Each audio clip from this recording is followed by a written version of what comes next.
Hey everybody, welcome to my Suburban Oasis. So I thought I'd give you a brief update tour, take you around, show you what's happening. Everything's changing so much, so quickly in the garden right now. It's super fun to see. If you're enjoying my channel, please give me a thumbs up, like this video, subscribe to my channel, even hit the notification bell to get notified anytime a video comes out. Alright, come along with me and let's see what's blooming. So in this front porch area over here, I have traded out some things for my tuberous begonias. I have put those in here and here. They should do very well in the shade. That is I think it's called Berry Awesome. It is a heuchera by Proven Winners. My pansies are still doing pretty awesome out here, so I'm going to leave them for a little while longer. But as you can see, my autumn frost hosta there is coming up, and I've added just some pretty pink impatiens in here, and my painted fern is really starting to glow back in the corner. And then again, I have some more tuberous begonias up top,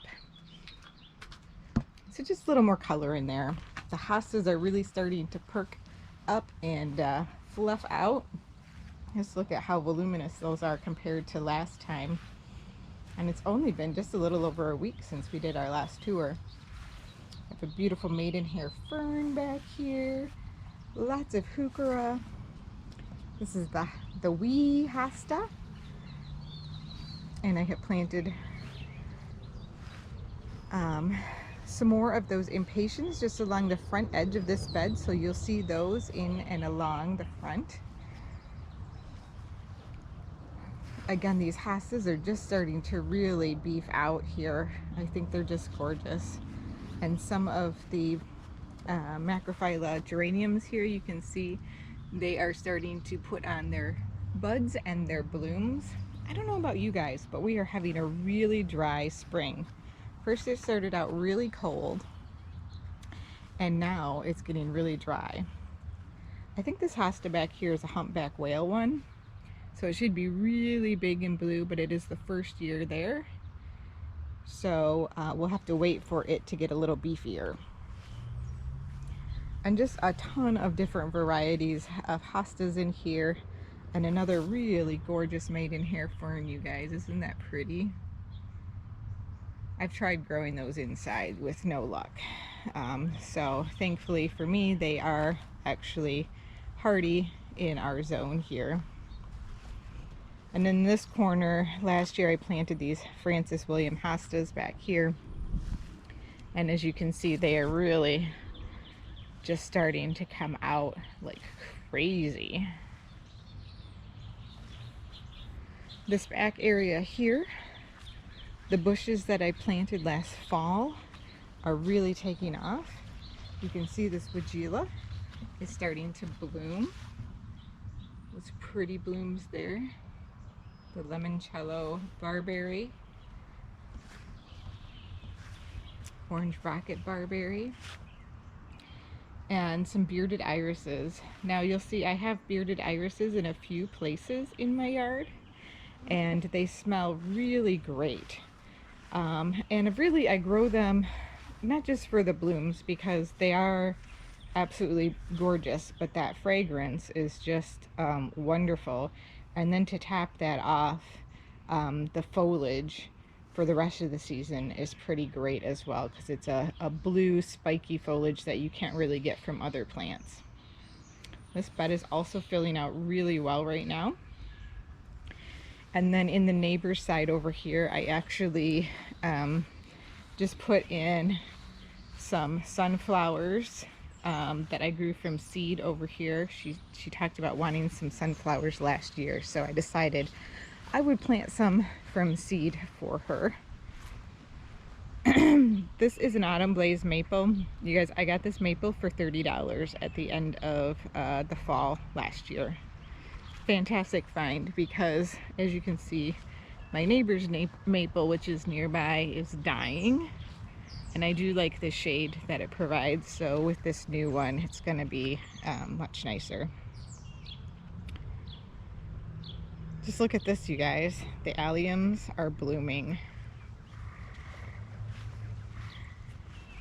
There was someone who asked me in the comments about whether the edges of the foliage on their alliums should be turning yellow, and you can see mine are as well. It's mainly because of the fact that they got kind of frozen in some of the frost. So here's a close-up of these. These are the purple sensation alliums. Aren't they gorgeous? And again, yes, as you can see, some of the foliage on the tips is already browning and yellow.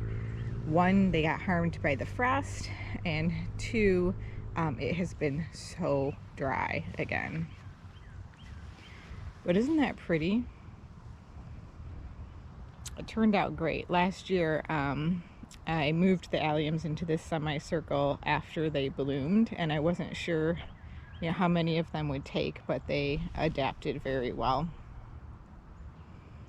And then you can see this bed is really starting to fill in. I planted some verbena, some annuals in here. You can see one here, one over here, and then there's another one peeking through over here. And these other alliums that I showed you last time are just about ready to bloom. Oh look, there's one over here I can show you. Look at that. Isn't that pretty? It's very understated in its beauty, but it's very elegant. And again, I'm really hoping that those will naturalize a little bit and spread more. So we'll see. The salvias in this garden are really like right at the edge of putting on a show. I have May night salvias in here along with several other rose colored salvias. There's one that's a pink colored one. And then I picked up just a few of these hot pink mini vista petunias that I popped in this week. And I'll take you to look under the cherry tree real quick, because some of the painted ferns are looking pretty in there as well. Took me a while to figure out what to plant under here because it's such dry shade, but they seem to be very happy. And this geranium right here, look at those pretty blooms with the light blue foliage. I'm hoping to get more of that one as well, that it will grow well this year and that I will be able to divide it this fall, because that is the only one that I have of that particular version. I'm going to take you out to the mailbox real quick because the Clematis is blooming. Look at that deep burgundy color. Isn't that gorgeous? And then to go with it, I have these honey petunias. These are super petunias as well. They kind of have yellow with a little bit of the maroon in them. So I think that makes for an interesting combination. And probably by the end of the week, that Clematis will be blooming like mad. All right, I popped a few wave petunias in here just to start adding some color. And again, I want to make sure that I fill in this bed to ensure that it doesn't just get covered in weeds, rather it has some beautiful flowers in it. The elderberry and the viburnum in this bed have not bloomed yet, but the buds are definitely much bigger. Hopefully next time I take you on a tour, they will be in bloom. As you can see, the peonies are also really getting ready to pop. I have white, dark pink, and a lighter pink in here. The alliums have begun blooming, and then in this bed, some of the salvia is blooming. Isn't that pretty? Excuse me. Now, I have two of these salvia over here. Those are, I can't remember what kind those are, but these two on the inside, why they are not blooming yet, is they are the May night salvia. So those will bloom a little bit later. And so it's kind of nice to have that succession blooming happening. Then you can see my false indigo is also budded up and starting to put out some color. Aren't those gorgeous? They remind me of sweet peas, and they're actually in that family. So I took some pansies out from one of the other areas that I had them in and planted them over here because I think they'll be a little bit cooler here and be able to last longer. And that's what I replaced with supertunias, which can definitely take the heat. And here we have another clematis, which is covered in buds and just starting to push out. I cannot wait to show you guys this one when it actually flowers. It's quite amazing. And this one I cut back almost all the way to the ground this year, so I wasn't sure if it was going to flower well or not, given all of the cold and heat that we had. But it has responded very well, so I will not be so timid to cut it back each year. I think it can benefit from that, or even if I do it every other year. And I do have another clematis over here that unfortunately appears to have gotten some aphids. Let's see if they're still on it. Yeah, you can see them. I'll try to get real close up so you can see. You see those little bugs on it right there? Those are little green aphids. So we'll see. They seem to not be too prolific. Because I am... Oops, I gotta not fall here. Because I am a wildlife gardener, I do have a lot of different kinds of wildlife in my yard. And so I'm hoping that some other things actually come in and are natural predators and will eat those. I did spray a little bit of neem oil on them, which seems to have kind of knocked them back a little bit. And my whole goal really is just to make sure that they don't, you know, really proliferate. As you can see, the Nepeta over here, which is the cat's meow, is performing really well now. Isn't that pretty? I really like the height of this one and the blooms on it. Now we have another one which is over here, which I explained in an earlier video. This is the cat's pajamas, which is about half the size.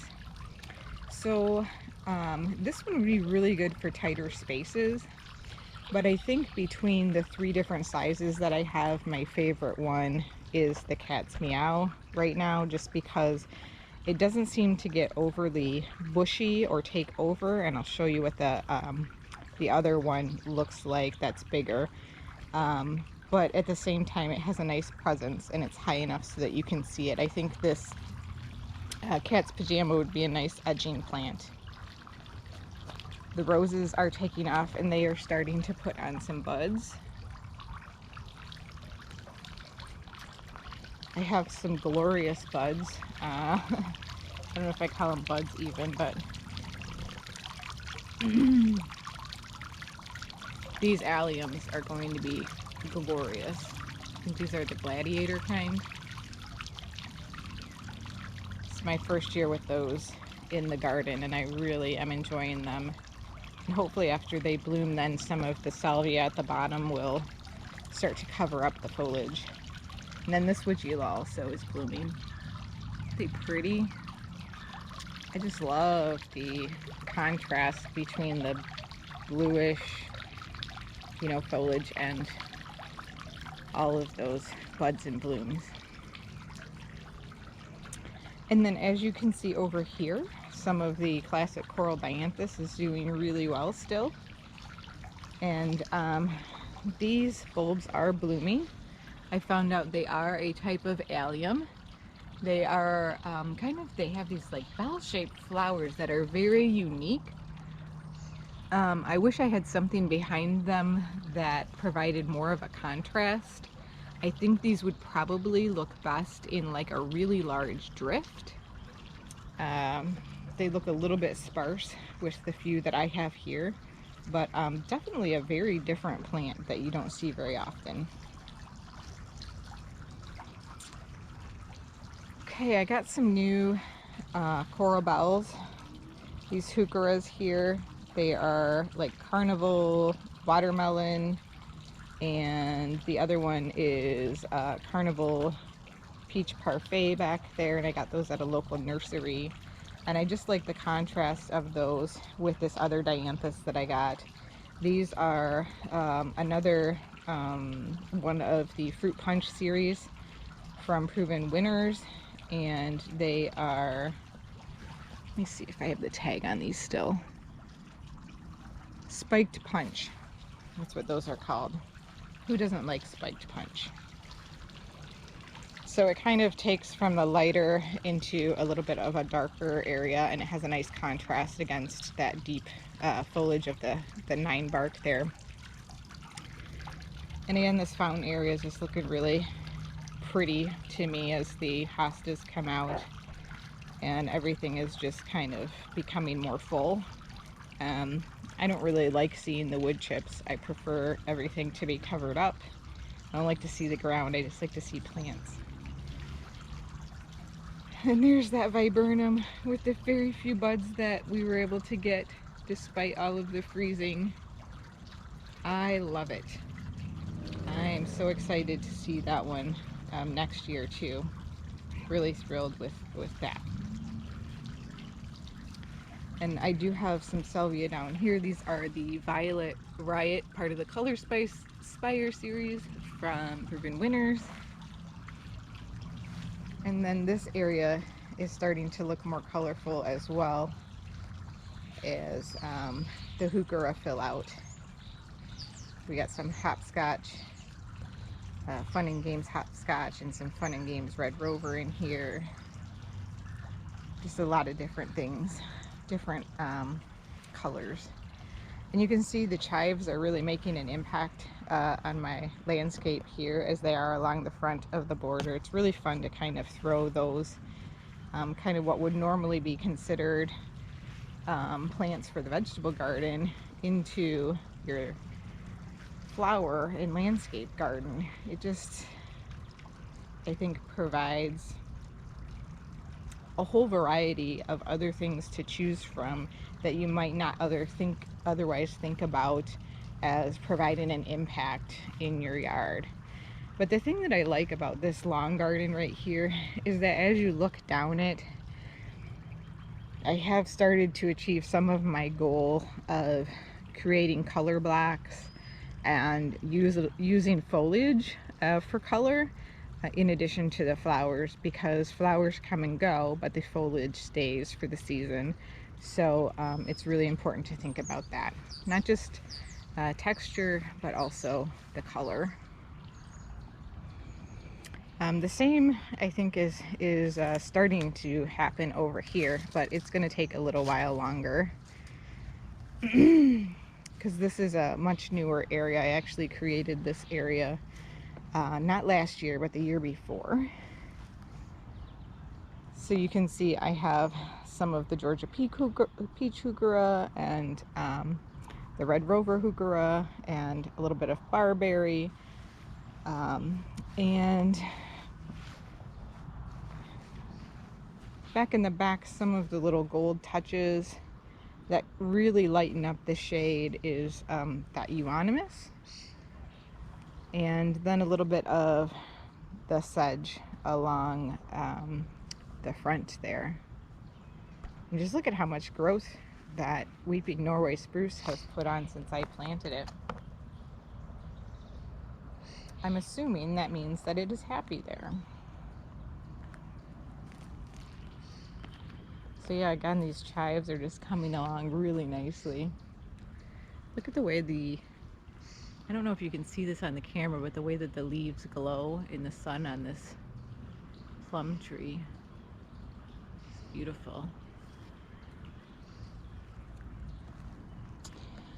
So my boxwoods, I am trying to make sure that they stay alive.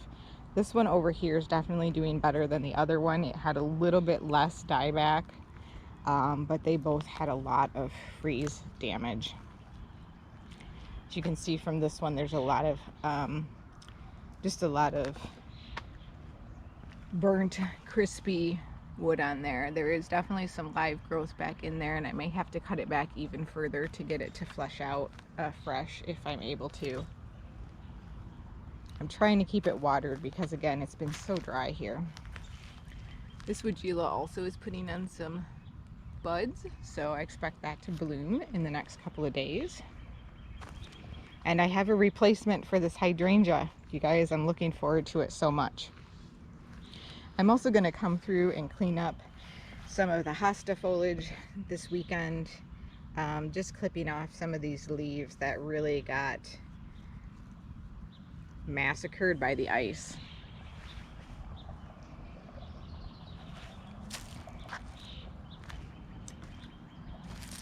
So back here, some of the hostas are coming out. The Japanese holly fern back here is finally starting to green up and show some more new growth. And the Japanese ferns, again, you can see these contrasting much nicer, and a lot of the striptease hostas here in the front have come up and started to bush out. We still have some bleeding hearts going, and these lemony lime elderberries are really looking good, really nice. And one of my rhododendrons is blooming. Now I have had this one again for like 10 years and it hasn't bloomed for about 7. So I think this is the first time it's bloomed in a really long time. And just look at that gorgeous purple bloom on that. There's going to be some more right over here. Isn't that pretty? I love that color. It's not a real common color that I see. Usually I see like pinks or reds or whites. Sometimes even yellow, but not necessarily a lot of the purple. And over here we have the giant Francis William hosta, which has definitely started to get enormous. I try to divide some parts off of it pretty much every year. And doesn't it look nice with that Solomon seal in the middle? I just love the different leaf shapes and textures there and kind of the contrast of colors. That's so pretty. My Croce Regal hosta back here. I like the shape and form of that, very vase-like. And then I cannot believe this, but it's true. These lungworts, the pulmonarias, are still holding on. I don't expect it to last much longer. And you can see these painted ferns are really starting to come into their own back here. And they're going to look really nice next to this 9 bark right here. You can see that those two different colors just blend really well together.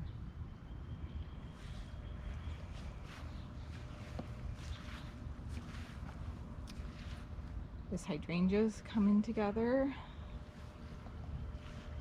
and these cute little pink flowers that people think are phlox again. They're actually blooming now and they look pretty. They definitely fall forward every year because they're so tall, but that's okay. When they're done blooming, you pretty much cut them completely back to the ground. So anyways, this whole area was fairly new in terms of having been replanted last year. And again, I'm just liking the contrast of the colors. And there are some barberries in here that are very small still that are going to be providing that deep dark contrast at a higher level. My phlox are getting ready to bloom. They're a little droopy right now because they so need water. I'm trying hard not to water too much. But I am finding that these phlox do not like the heat of the day. They definitely revive overnight, but then after that, during the afternoon, they become quite limp. So here's some peonies back here as well. And I have planted the lady's head. So we'll see how that does. Every year I try something a little bit different. And this is the large Nepeta that I was telling you about earlier. And you can see how it just kind of has flopped over forward and is growing over all of the other plants. It's really pretty if you have a big area for it to cover. But if you don't, it will take over. So after the first flush of blooms comes, I'll show you how I cut that back. I cut it back pretty hard. And I don't know if you can see, but there's Mr. Robin right over there on the, there he goes. Oh, and there's another friend. They are perched up on the tomato cage there. And here you can see I have some more of that Nepeta here. And again, it does kind of take over, so I would much rather have that cat's meow here if I can get that. Onions are getting bigger. My tomatoes are turning a nice green now that they're in the ground. They're being able to absorb the nutrients that they need. My foxgloves are starting to put on buds because it's getting warm and they're happy. Oh, I wish you could smell these irises.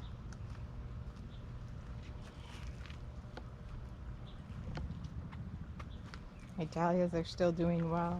Lots more foxgloves. Look at that big bud right there. Now, if it could just rain. And these 9-bark, these are the summer wine 9-bark. Those are almost open. I'm pretty much going to guarantee that they're going to open tomorrow. And look at these planters. They have filled out so nice. And the Hymenicalis, which are these, are putting on bloom stalks.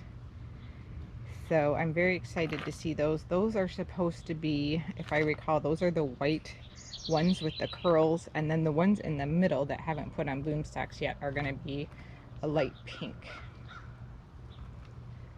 And then again, just combining some flowers and vegetables. So we have some beautiful blue kale here, along with a Clematis plug.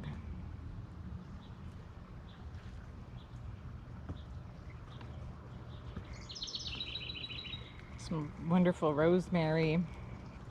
My beautiful succulent garden that the next gardener sent me. Look how lovely that looks. I watered it and it just has some little beads of water on top of it. I got my fig plant, and this one is a hardy fig, Violet de Bordeaux. And this viola is beautiful. And look at this, guys. Ta-da! My Clematis is blooming.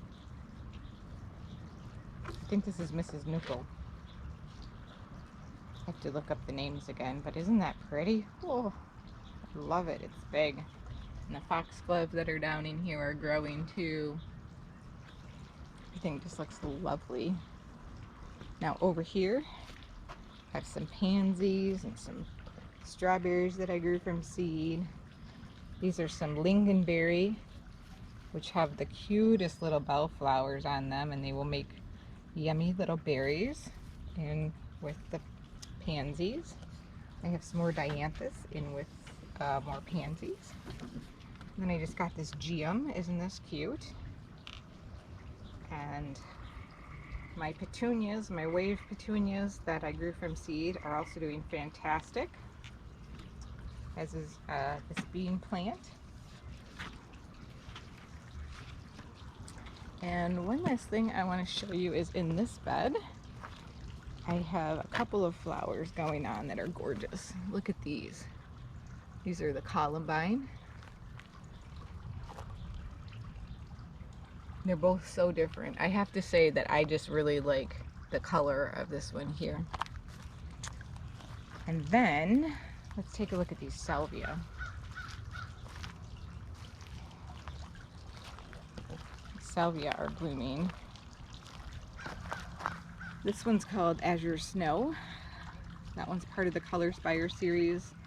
And this one, I cannot recall the name. It's a different one.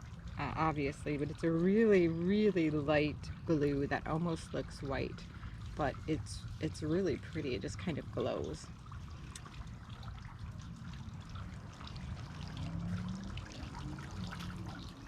And so that is it. I hope you have enjoyed the tour. I try to get you through without spending too much time on any one thing. But things are looking really lovely right now, and I'm going to try to continue to do tours for you once a week. And I hope that you like that. Let me know if that's something you enjoy or if that's too often. I appreciate any feedback. But my Suburban Oasis is definitely coming into full effect right now. All right, well, thanks for joining me today. Have a wonderful week. Bye. See you next time.